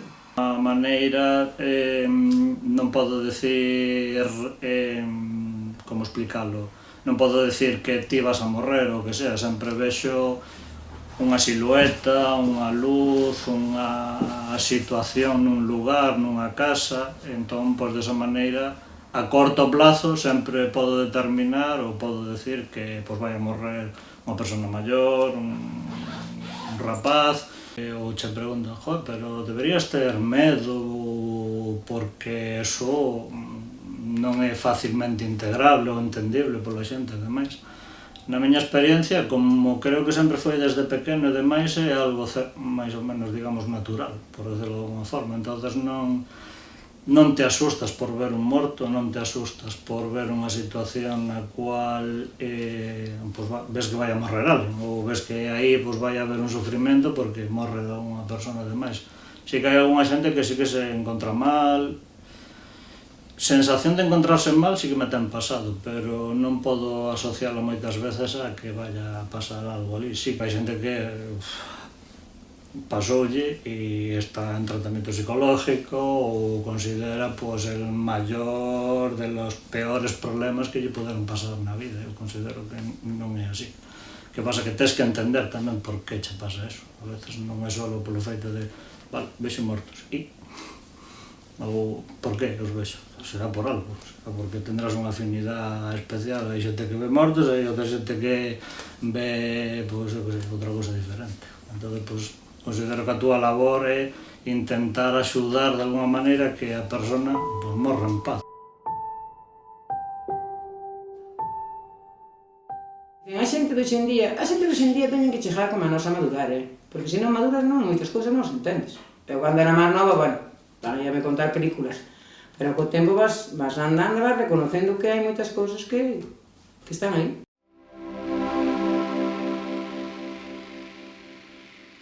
Llamamos normalmente así, de forma tradicional, ánimas del purgatorio. Nosotros sabemos que después de la muerte ya no hay tiempo ni espacio. Las coordenadas son totalmente distintas, no hay tiempo ni espacio. Por tanto, el cielo no es un lugar físico, el infierno tampoco es un lugar físico, aunque se ha representado tradicionalmente de una serie de maneras, bueno, con un lenguaje pues como muy visual y muy material. Y la situación del purgatorio pues es ese proceso de purificación en que la persona que durante esta vida todavía no tuvo esa santidad de vida, pues hasta que puede contemplar al único que es santo, el único que es bello, que es Dios, el que es la luz plena, por decirlo así, necesita un proceso de purificación para ir acostumbrándose poco a poco a esa plenitud. Las personas que están, por decirlo así, están en el purgatorio, ya están salvadas, pero poco a poco, hasta disfrutar plenamente de Dios, necesitan pues esa purificación. ¿Qué es lo que sucede? Que si esas personas ya están gozando de Dios para siempre en el cielo y son amigos de Dios, y han sido, por ejemplo, nuestros abuelos, hermanos o alguna persona cercana a nosotros, claro que podemos acudir a ellos. Y ellos interceden por nosotros. Y se cuentan muchísimos casos de experiencias de personas que en su oración pues hablan con sus familiares, con personas que han tenido una intensa vida de oración y que a su vez acuden a ellos. Yo recuerdo cuando falleció mi padre, pues hace unos 16 años, al poco tiempo tuve un accidente de coche, no me pasó absolutamente nada, pero sí que es cierto que yo sentí su presencia a mi lado, totalmente. Y el coche quedó destrozado y yo ni un rasguño, salí del coche con muchísima paz y con tranquilidad. Mi padre era un hombre de absoluta oración, una persona muy entregada a Dios. ¿Esto qué quiere decir? Pues no lo sé. Yo tampoco me atrevo muchas veces a sacar conclusiones, pero que sí existe la comunión de los santos y que eso afecta a las personas que han fallecido y que nuestras acciones y oración repercute en ellos y viceversa, eso es lo que dice la Iglesia. El purgatorio, dicen la Biblia, que están allí metidos. Dice que también es como si fuera de fuego, pero que están. Pero dice que la Virgen, que todos los sábados va a quitar a las personas ya que tienen que salir de allí. Y yo, ¿sabes lo que me fijo muchas veces en el firmamento? Cuando veo el firmamento lleno de estrellas, me fijo y digo, mira, las almiñas de todos los antepasados, mira cómo nos alumbran. Porque no sé cómo será el más arriba, no sabemos. Yo creo que nadie lo sabe, por mucho que los sacerdotes y hasta el Papa o aquel no creo que sepa o que hay arriba. A veces vas a pedir a un santo o que sea, hai moita xente que vai a pedir aos seus difuntos de e que hago con isto, que non sei que moitas veces se contestan de alguna maneira. A veces non sabes interpretable, outras veces dis, perfecto, pois por aí non, por ali sí, ou non sei que facer. Eu digo, neste mundo facer ben sempre sin facerlle daño a nadie. Pero despois tamén os que están arriba tamén necesitan de cando en vez de acordarse deles, poñerlle un que sei unha veliña ou facerlle unha misa ou facerlle así. A ver, hai quen di, bueno, non lle fai nada, bueno, pois se non lle fai nada a min séntame ben. Rezáballe moito, de feito tiñalle misas, rezaba por eles, rezaba rosarios, rezaba... Agora iso estáse perdendo totalmente. Pero antes non, ademais antes eu acórdome que tiñan, ao que morría o difunto, tiñan a misa de ánimas, despois tiñan unha novena, despois ao cabo de tal volvían ter, despois por difuntos, por o día de difuntos, rezaban os responsos todo eso estáse perdendo totalmente. Pois eles decían, eu penso que moitas veces que era pois dicían se tiñan algunha pena que puderan ir creíase no purgatorio moito, entonces para que puderan ir ao ceo. Eu penso que a xente que creía moito máis no máis alá que agora pedíanlle que, bueno, pois que lles axudara, que como se, sí, a veces como se lle pedía aos santos.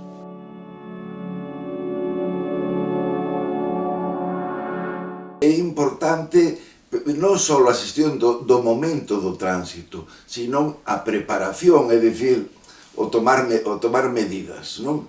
E dicir, agora un enfermo que está moi mal, ou que te preocupas, coño, pois hai a ver se hai algunha medicina nova, se se pode facer algunha tal, non? Pero, cando se ve que a cousa xa vai, que non ten solución, entonces creo que hai que prepararse, como decían os libros de antes, para bien morir, non? E entonces, por eso, unha das cousas que a sociedade vendía como máis tremendas era a morte repentina, non? Nas oracións de mortos, unha das cousas que día a subitánea et improvisa morte liberanos Domine, da morte súbita e imprevista líbranos Señor. Por qué? Porque impedía prepararse. Entonces, toda esa idea que trascende despois cada unha das cousas que se vayan a facer no momento son como ideas de preparación e ideas de elaboración. Imagínate, é dicir, hoxe a xente morre nos hospitales, murió xa por isto do COVID e tal, pero sin poder despedirse de su familia e tal.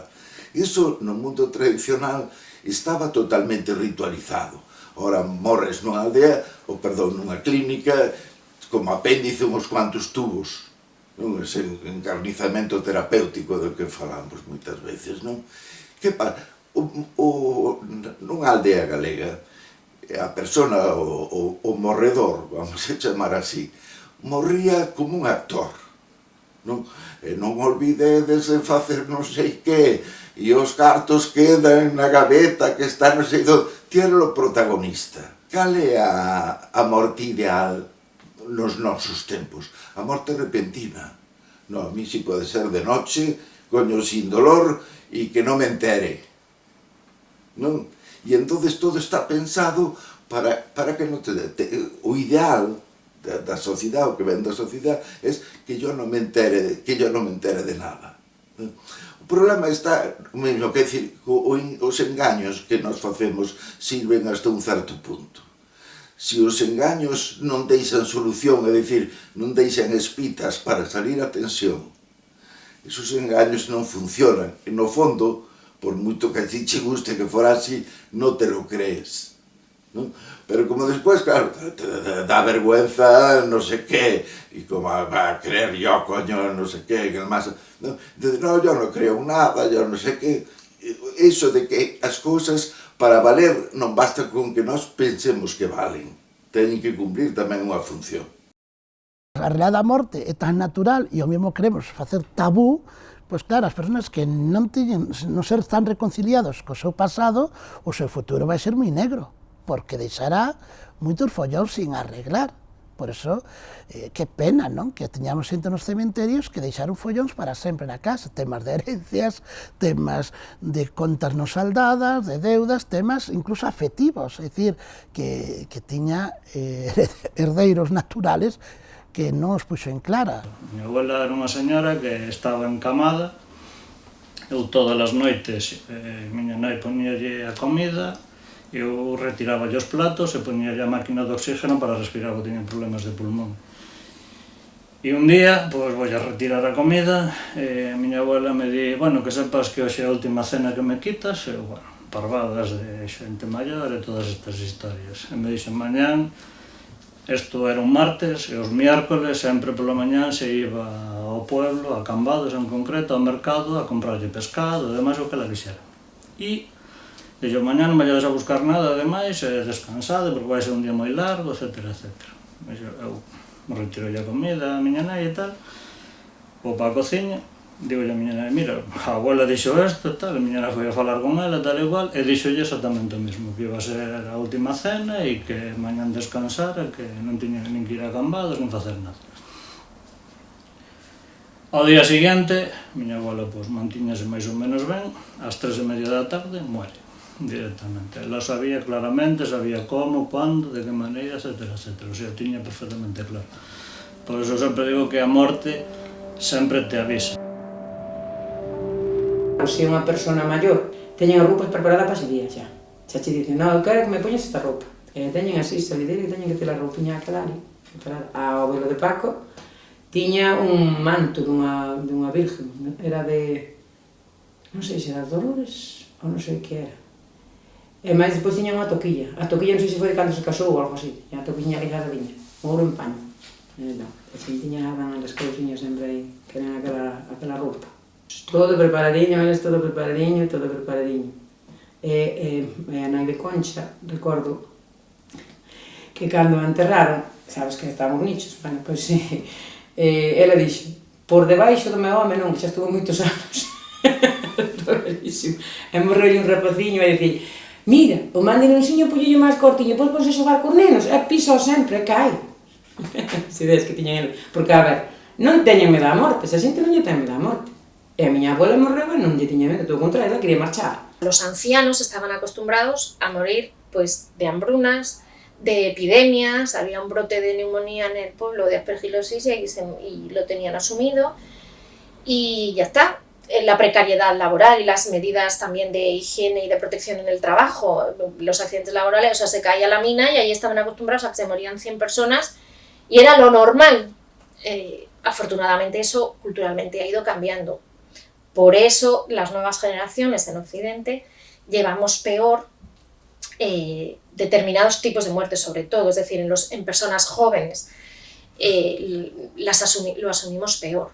Amén de que también, esto ya es opinión personal, vivimos en una cultura de la eterna juventud, o sea, está mal hasta envejecer, está mal visto envejecer, ¿no? Cosa que es ley de vida, es decir, la muerte forma parte de la vida, nos guste o no, y es cierto que la cultura occidental está tendiendo a obviar esa parte de la vida. No se puede ser viejo, no se puede estar enfermo, o por lo menos se tiene que disimular, ¿no? Quizá por ese miedo a la muerte, que es inevitable. Entonces yo creo que se suman las dos cosas.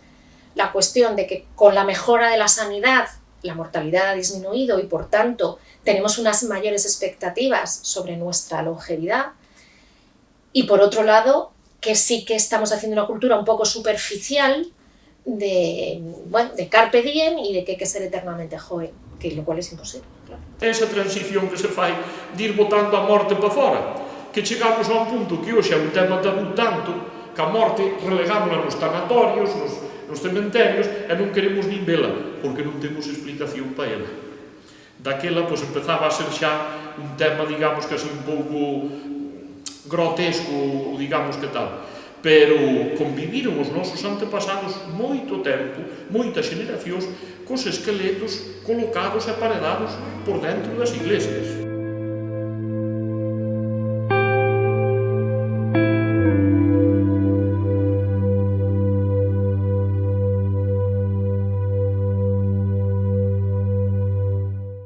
Levo 26 anos de cura. E eu nunca vira morrer a naide. Porque na miña casa, cando morreron os velliños, os nenos botábanos para fora ou íbamos brincar. E a primeira vez que lle puxen os sacramentos a unha persona que lle chamaban, parece que se chamaba Carmen das Chiflas, nun sitio que lle chaman Gontán, e chamaron os sobrinhos para poñerlle a extremaunción á velliña que morría. Pero estaba de falangueira. E tuve falando con ela, e puxenlle os santos ollos. E morreu. Según yo estaba poñendo, morreu. Según acabei, parece que estaba esperando ni máis ni menos a que chegara o cura. Pero antes de morrer, estuvemos falando. E eu tuve a oportunidade de asistir a unha aceptación da morte tan pacífica e normal que eu, co medo que lle teño á morte ainda hoxe, que lle temos todos, decía eu, Dios mío do céu, dame, por favor, cando me chega a hora de marchar para algo, dame a serenidade que lle estás dando a Carmen, porque realmente é un tesouro. Morreu cunha paz e cunha tranquilidade. Acórdome que logo morreu unha señora ali ao pé que lle chamaban a Cuca tamén. Tamén me chamaron de noite para vir sacramentala. Tamén cunha paz. Dixo, pero estes vellos teñen algo. E máis non foron á universidade, non foron a estudiar, que eran parte deles analfabetos. Pero tiñan unha sabiduría da vida, e sobre todo, do paso á morte, que nosotros, aunque nos fundan de novo, xa non podemos ter eso. Por qué? Porque non nos mamamos. Había outra relación coa morte que hoxe non a temos. Por qué? Porque lle escapamos, puxamos un dique entre a morte e nos outros. Despois, a espiritualidade cristiana, claro, ten unha relación coa morte que hoxe, na medida en que prescindimos desa espiritualidade, vémonos abocados a un abismo no que nos temos que lanzar. Un abismo sin fondo, que iso é dramático. A morte considérase, eu diría, para resumindo a cousa, a morte considérase un feito normal da vida. As cousas nacen, medran, desenvólvense e morren. Por lo tanto, a morte é un feito natural. Non? E por iso convívese con ela cotidianamente e os rapaces non se lle oculta ni nada. Para nós, hoxe en día, a morte é un fracaso. Non? O médico nada intenta todo, non sei que, e por iso fai iso que dicíamos, ese encarnizamento terapéutico de que falaba antes, non? De que ti, coño, cando se sabe que non hai nada que hacer máis, dice, coño, non, mira, se acabou, non? Pero non, e tú te niegas e non sei que, e a ver si non sei que, e a ver si non sei cuánto, e le vamos a non sei que, e le vamos a hacer para qué, non? Pero iso, por que non o aceptamos? Porque estamos nunha nova teoloxía, que é que a ciencia ocupa o lugar que nas vellas religións ocuparon os deuses. Non?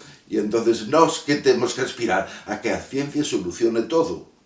O problema está que, claro, que a ciencia soluciona o que pode solucionar.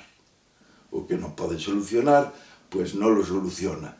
E por iso, privarnos desos rituales, da axuda, isto non ten en sí nada que ver con unha creencia concreta, non? Cada un escollerá a súa, un creerá en marcianitos e outro creerá las ánimas del purgatorio. Pero se ti non tes un mundo máis alá do mundo da positividade, ti estás bastante jodido en el asunto. Xa non se fala destos temas realmente. Falar destes temas é que nos consideren bichos raros.